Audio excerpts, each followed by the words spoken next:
যে কারণে one day ranking থেকে সাকিবের নাম সরালো আইসিসি। ক্রিকেটের সব ফরম্যাটে অলরাউন্ডার তালিকার উপরের দিকে নাম থাকতো সাকিব আল হাসানের। তবে সম্প্রতি টি-20 থেকে অবসর নেওয়ায় সেখান থেকে এই টাইগার অলরাউন্ডারের নাম সরিয়ে নেয় আইসিসি। টেস্ট থেকে অবসরের ঘোষণা দিলেও তা এখনো স্পষ্ট নয়। এদিকে ওয়ানডে র্যাঙ্কিং থেকে সাকিবের নাম সরিয়ে বিস্ময়ের জন্ম দিয়েছে আইসিসি, কারণ 50 ওভারের ক্রিকেটে বাংলাদেশের হয়ে এখনো খেলে যাচ্ছেন এই সাকিব। তাই আইসিসির অফিসিয়াল ওয়েবসাইটের র্যাঙ্কিং এর তালিকায় সাকিবের নাম দেখতে না পেয়ে অবাক হয়েছেন অনেকে। তবে নিজেদের নিয়মের কারণে সাকিবের নাম সরিয়ে নিয়েছে আইসিসি। এক বছর কোনো ম্যাচ না খেললে আইসিসির তালিকা থেকে সরিয়ে ফেলা হয় নাম। এই নিয়মেই ওয়ানডে র্যাঙ্কিং থেকে সাকিবের নাম সরিয়েছে ক্রিকেটের সর্বোচ্চ নিয়ন্ত্রক সংস্থা।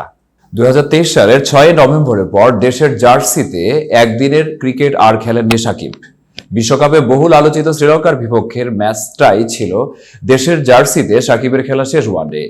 সেই ম্যাচটায় সাকিব ছিলেন অধিনায়ক।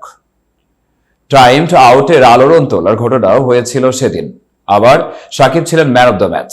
বিশ্বকাপের শেষ ম্যাচটা বাংলাদেশের খেলা ছিল অস্ট্রেলিয়ার বিপক্ষে। সেটাই ছিলেন না এই টাইগার অলরাউন্ডার। এরপর বাংলাদেশে দুটি সিরিজ খেললেও সাকিব ছিলেন না স্কোয়াডে। এতক্ষণ বার্তা বৈঠকের সাথে থাকার জন্য ধন্যবাদ।